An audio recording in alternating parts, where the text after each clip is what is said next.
Royal Guard fired the rifle, after Prince George broke down over what Camilla's daughter did to him. Born into royalty, every step he took was scrutinized by the public, and every move he made was expected to be perfect. His life wasn't like that of his classmates or the children of other royal families. There were no normal weekends at the park or holidays spent at the beach. Instead, his life was marked by stiff formal events, royal duties, and constant media attention.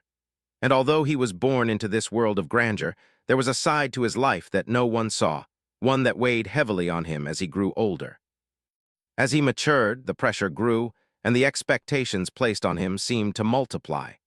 Being the eldest son of Prince William and Kate Middleton, Prince George was often regarded as the future of the British monarchy. But being thrust into such a significant role at such a young age was no easy feat. His every move was tracked, photographed, and analyzed. Even the smallest slip-up, like a frown in a photograph or a moment of clumsiness, would become headline news. Despite the wealth, the palaces, and the royal privileges, George longed for a life that wasn't watched by the entire world. He longed for freedom, the freedom to act his age, to make mistakes without consequences, and to laugh with his friends without the weight of a legacy on his shoulders. But that wasn't his reality. He was born into a family where duty and tradition came first. His family expected him to be strong, to be composed, and to always uphold the royal image. He had little room for error. One person who didn't seem to care much for the royal image was Camilla's daughter, Laura. Laura was known for her sharp tongue and mischievous ways. Although she had been accepted into the royal family after Camilla married Prince Charles, she never quite fit in. There was a certain bitterness in her demeanor, as if she had something to prove. George and Laura had always had a strained relationship. Laura, being a bit older, often used her age and her place in the family to her advantage. She would make little remarks, teasing George about his responsibilities and the constant attention he received. Sometimes it was just harmless teasing, but other times it felt cruel. Laura knew how to get under George's skin, and she seemed to enjoy doing so. She would often poke fun at his nervousness, calling attention to how he would fidget or how he struggled with speeches in front of large crowds. George tried to brush it off, telling himself that Laura was just being her usual self. But deep down it hurt. It hurt because, unlike his siblings, George had to shoulder the weight of an entire nation's expectations.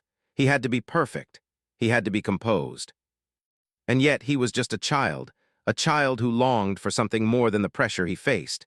Every royal event felt like a performance for George. He had to smile when everyone expected him to smile, wave when everyone expected him to wave, and speak in a way that made him seem mature beyond his years. But the truth was, George was just like any other boy. He wanted to play games, to run around the garden without a camera in his face, and to have a moment of peace without thinking about his royal duties. But Laura's words often stuck with him. Her teasing, even though it was meant to be playful, made him feel inadequate. It wasn't that Laura was mean or malicious on the surface. It was the subtle way in which she could cut at his confidence without anyone noticing. She had a way of making him question himself, making him feel like he was never good enough. At school, things weren't much easier. While he had friends, they didn't truly understand the weight he carried. They didn't understand the significance of every public appearance or the pressure of being the future king. To them, George was just a boy with a famous last name. But that didn't stop the whispers, the rumors, or the constant media attention that followed him wherever he went. Prince George's world was a lonely one. He had family, but they were often busy with their own royal duties. His parents, Prince William and Kate, were dedicated to their roles as the future king and queen consort, and they worked hard to balance their royal obligations with raising their children.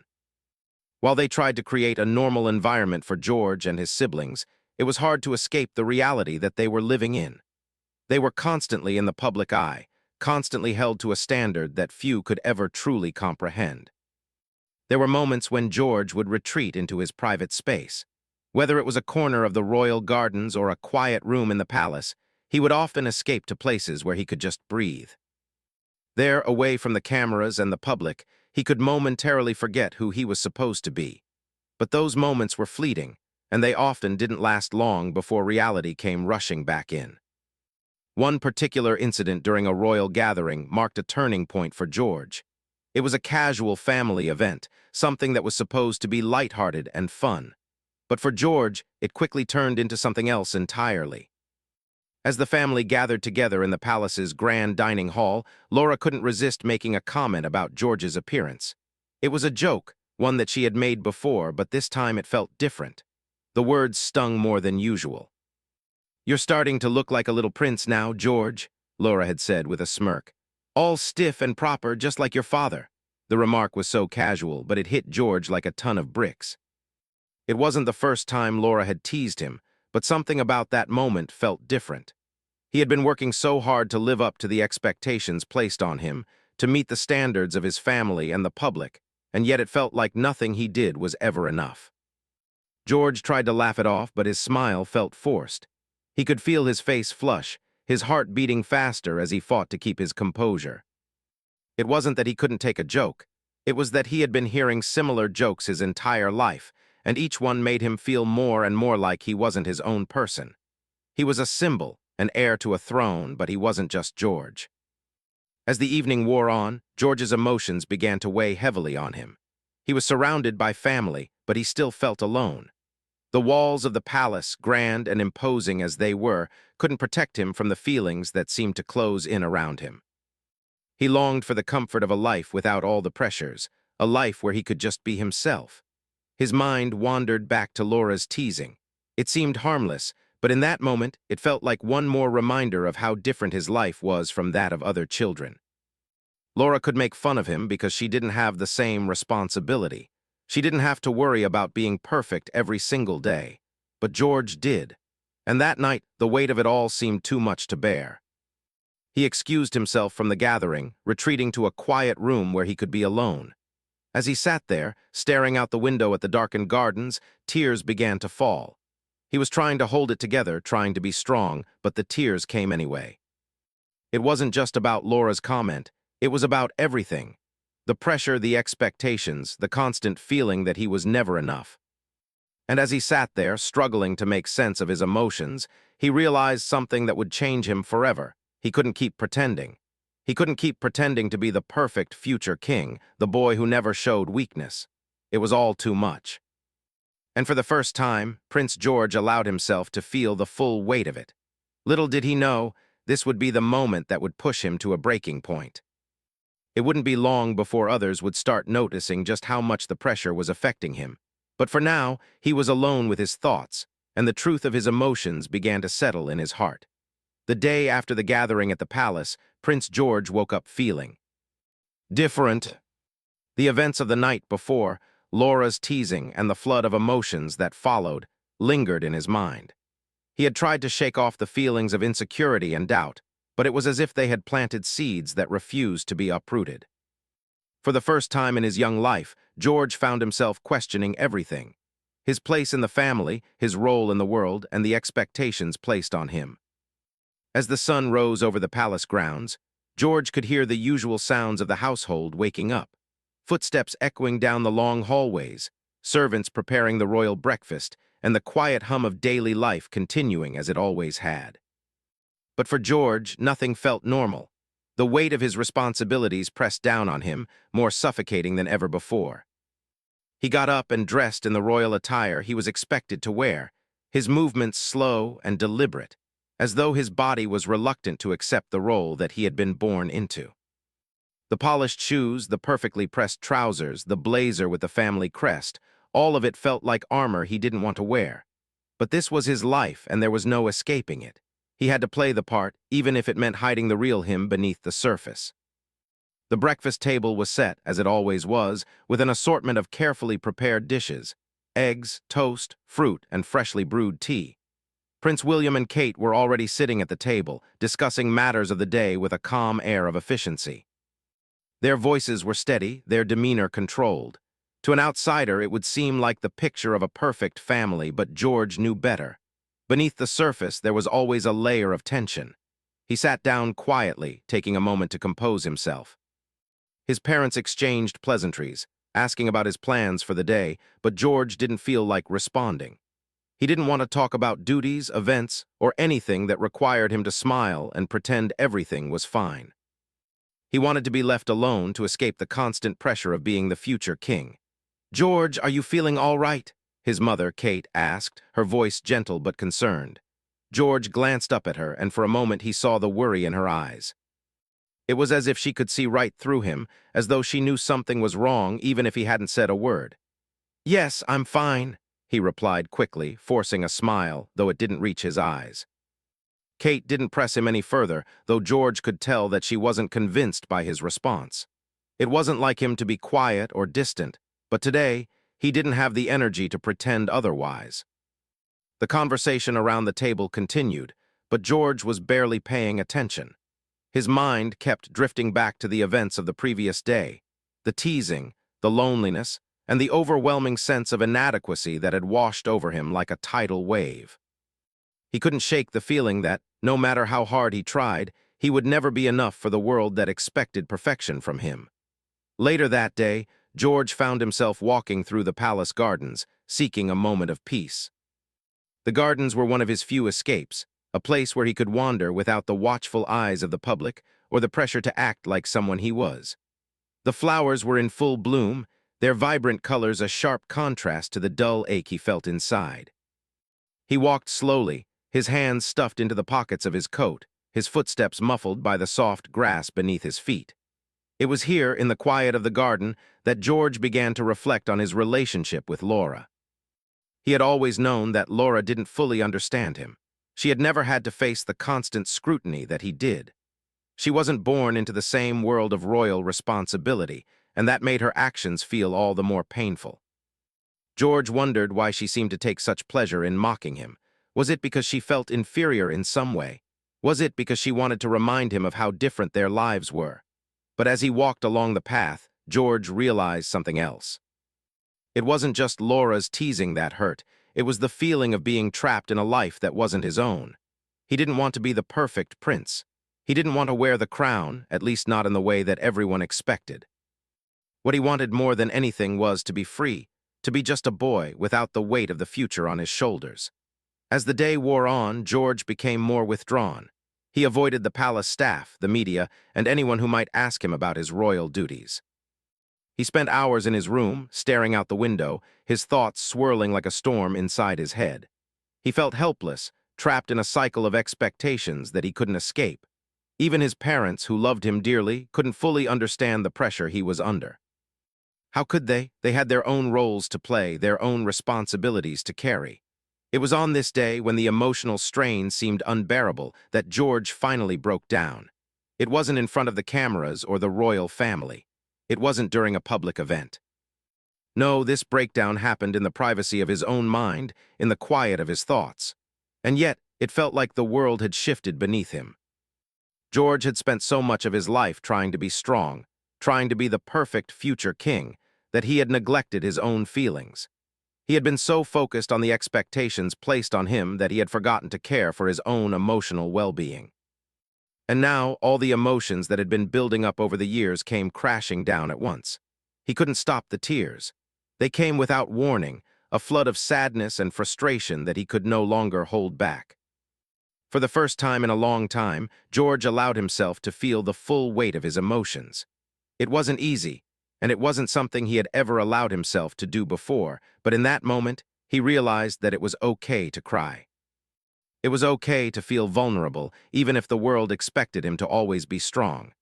As the evening approached, George wiped his face and tried to pull himself together. He knew he couldn't stay locked away forever.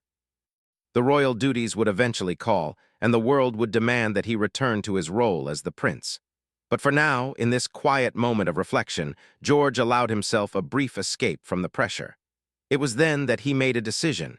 He needed help. He couldn't keep carrying the burden alone, and while he had never been one to ask for help, he realized that he had to start somewhere. He would have to talk to someone, whether it was his parents, a counselor, or someone outside of the royal family who could understand the weight of what he was going through. Little did George know, this emotional turning point would lead him down a path of healing. It wouldn't be easy, and it wouldn't happen overnight, but it would be the beginning of a journey toward finding balance in a life that had always been marked by duty and expectation. In the days that followed, George began to open up more. He started talking to his parents about how he was feeling, about the pressure he faced, and about the ways in which the royal family's expectations were affecting him. Kate and William listened attentively, their concern evident in their eyes. They had always been supportive of their children, but they had never fully understood the extent of the pressure George was under. Now that they did, they promised to do whatever they could to help him navigate the challenges ahead. George's journey wasn't over, but it had taken its first important step. And though the road ahead would be long and difficult, he knew he didn't have to face it alone. The love and support of his family would help him find a way forward, even in the darkest moments. As the days passed, George felt the weight of his emotions lessening, but only slightly. The pressure from his royal duties remained, and though he had made the decision to seek help, he still struggled with the idea of being open about his feelings. For a prince, admitting vulnerability wasn't something that came easily. Royalty was supposed to be composed, strong, and unwavering, traits that George had always admired in others but struggled to embody himself. However, after the breakdown that had shaken him to his core, George knew he couldn't keep up the charade. His parents had been more understanding than he had ever expected. Kate, in particular, had expressed deep concern, wanting to make sure that George was able to cope with everything that had been placed on his young shoulders. The royal family had always tried to shield their children from the spotlight as much as possible, but it was becoming increasingly clear to George that this was no ordinary burden. Kate and William had always been his pillars of support, but they had also been caught up in their own royal duties. They hadn't fully understood how hard it was for George to balance his own desires with the expectations of an entire nation. Still, they were trying. And now they were both determined to help George find peace, whatever it took. One afternoon, as the royal family gathered for tea, Kate brought up the idea of seeking professional help for George. She had made some inquiries about therapists and counselors who were familiar with the unique pressures of being in the royal family. George felt a knot tighten in his stomach. Therapy, talking to someone outside the family about his feelings. It sounded like something out of a storybook, but he knew deep down that it might be the only way to truly process everything he was going through. "I think it would be good for you, George," Kate said, her voice calm and understanding. "Someone who isn't part of the royal world, someone who can listen and help you make sense of it all." George didn't respond right away. The idea of talking to a stranger about his struggles felt daunting, even though he knew it might help. But something about his mother's gentle persistence made him realize that this was not an option. It was a necessity. He could no longer keep his emotions bottled up, and the idea of having someone who could understand him without judgment or expectation seemed like the first step toward healing. "Okay," George finally said, his voice small but steady. "I'll try it." Kate smiled warmly, relieved that George was willing to take this step. She had always wanted the best for her children, but she had never anticipated the pressure George would face in his role. She wished that she could take it all away from him, but she knew that wasn't possible. What she could do, however, was be there for him every step of the way. The very next day, a counselor arrived at the palace. She was a woman in her late 40s, soft-spoken but confident. Her name was Dr. Elizabeth Wills, and she had years of experience working with high-profile individuals who faced the kind of stress that came with public life. Her calm demeanor immediately put George at ease, though he still felt nervous about opening up. Dr. Wills started their session by asking simple questions about George's day-to-day life. She didn't rush him, allowing him time to think and respond. At first, George felt like he was on autopilot, giving short answers, but over time, something in her approach began to relax him. Dr. Wills didn't judge him or treat him like a future king. She simply treated him like a young boy who was facing an overwhelming amount of pressure. "It must be hard," Dr. Wills said gently, after hearing about his duties and the constant attention from the media. "Being expected to be perfect all the time, to always have the right answer and never show weakness." George nodded slowly. "I try my best, but it's never enough. Everyone is always watching, always expecting more from me. And when I fail, even just a little bit, it feels like the whole world is disappointed." Dr. Wills listened intently, nodding as she took notes. "That's a heavy burden for anyone to carry," she said, "but you're not alone in this, George. And it's okay to feel overwhelmed sometimes. It's okay to not have everything figured out right now. For the first time in a long while, George felt like someone understood. Dr. Wills wasn't asking him to be perfect. She wasn't judging him for his emotions. She was simply giving him the space to express what he had been bottling up for so long. Over the next few weeks, George continued to meet with Dr. Wills. With each session, he began to feel a little lighter. He started to realize that his feelings weren't something to be ashamed of, and that it was okay to ask for help when things got tough. He learned that it wasn't about being perfect. It was about finding balance, accepting his flaws, and understanding that mistakes were part of being human. However, despite the progress he made in therapy, there were still moments when George felt the familiar weight of his responsibilities. He couldn't escape the reality of being a future king, the scrutiny, and the constant expectations. But the difference now was that he had tools to cope with it.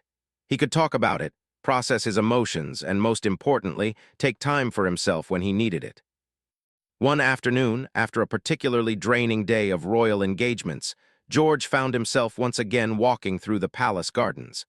This time, however, he wasn't just walking to escape. He was walking to clear his mind, to reflect on the lessons he had learned in therapy.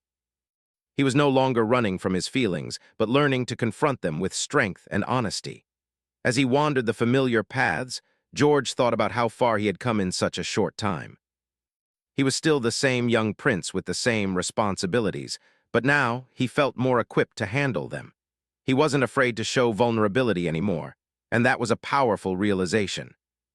At that moment, Laura appeared in the distance, walking toward him with her usual confident stride. George braced himself, unsure of what to expect. He had avoided her for a while, not because he hated her, but because he had needed space to heal. Laura had always been the one to make jokes or tease him, but something in George had shifted. He no longer felt as affected by her words. He had learned to stand up for himself, to speak his truth without fear of judgment. When Laura reached him, she looked at him with a raised eyebrow. "Taking a break from all the royal duties, George?" she asked, a hint of sarcasm in her voice. George looked at her, his posture relaxed. "Actually, I am, and you know what? I'm starting to think that taking care of myself isn't such a bad thing after all." Laura looked at him, a little surprised by his calm response. For a moment, the usual teasing edge in her voice softened. She had always seen George as the perfect prince, the one who always did what was expected of him. But today, he wasn't acting like the perfect prince. He was acting like George, and it made her pause. "Well, good for you," Laura said, her tone less sharp than before. "Maybe we could all use a little more time for ourselves." George smiled, feeling a sense of peace that he hadn't felt in years. "I think we could." With that, Laura walked away, and for the first time, George felt a sense of freedom. He wasn't defined by the royal title he carried. He wasn't defined by the opinions of others. He was George, and that was enough. As George made his way back inside the palace, he knew that his journey wasn't over. There would be tough days ahead, moments when the pressure would seem overwhelming. But now he had a foundation of support, his family, his therapist, and his own growing strength to carry him through.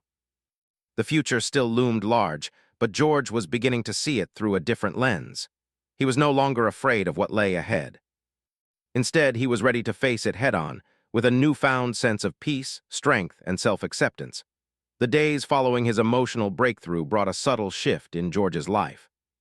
It wasn't immediate, and it certainly wasn't easy, but George began to realize that the path he was on didn't have to be filled with pressure, loneliness, and perfection.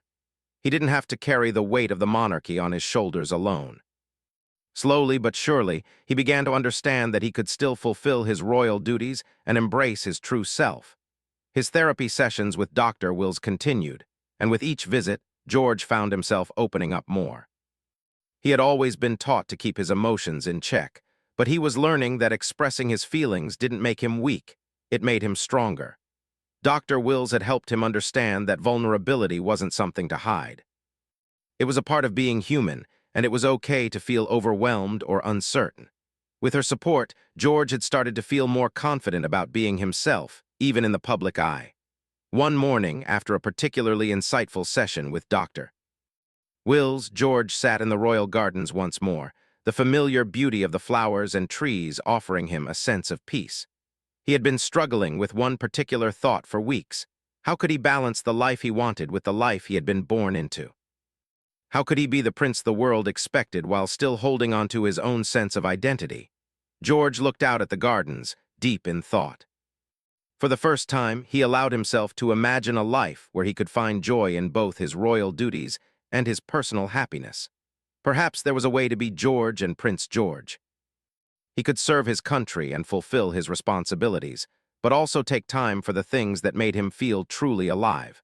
Maybe, just maybe, he didn't have to choose between one or the other. A few days later, George's family gathered for a royal function. It was the kind of event that had once caused him so much anxiety. Cameras flashing, dignitaries and public figures all around, the pressure to smile and look perfect at all times. In the past, George had always felt the weight of the occasion.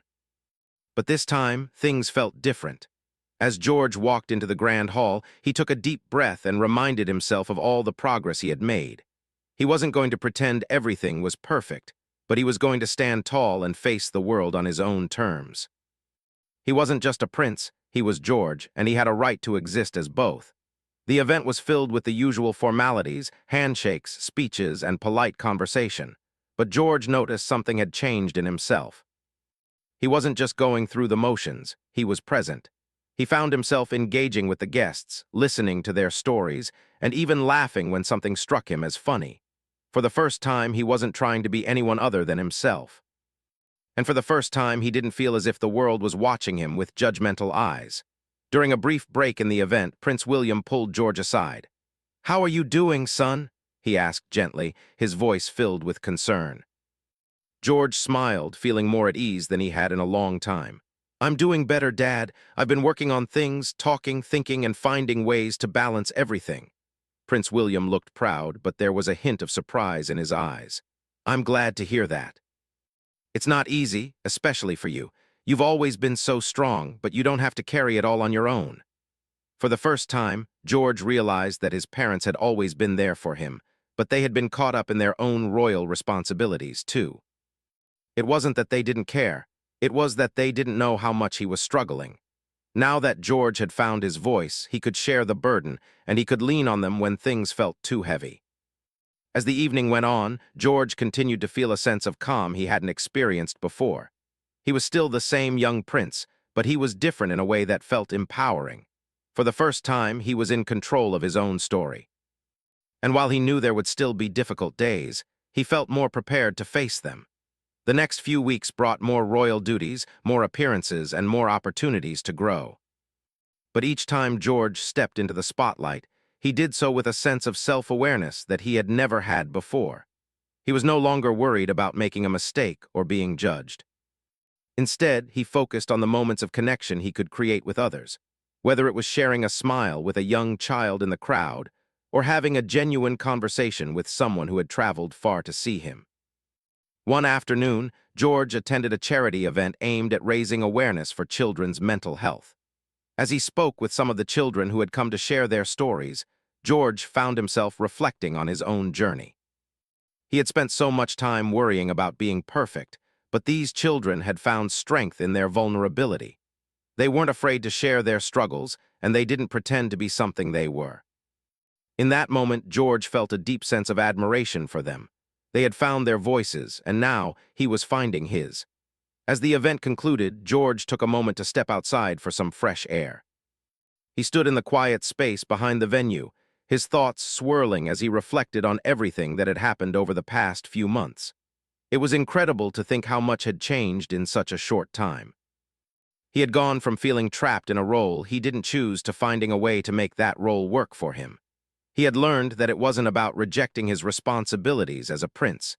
It was about accepting that he could be both a prince and a person. He could be George with all his flaws and strengths and still be the heir to the throne. The next day, George's parents noticed a difference in him. He was more relaxed, more confident, and more open than he had ever been before. His mother, Kate, couldn't help but smile as she saw the progress he had made. She had always known that George was strong, but now she saw him standing taller, not because of his royal title, but because of who he was inside. As George continued to navigate his royal life, he began to feel more at peace with his role. He didn't have to prove anything to anyone anymore. He didn't have to be perfect. What mattered was that he was learning to be the best version of himself, without losing sight of the person he was beneath the crown. One afternoon, while walking through the palace gardens once more, George reflected on how far he had come. There had been times when he felt like he would never escape the expectations of the royal family, but now he knew that he could. He could still fulfill his duties, but he could do so in a way that allowed him to be true to himself.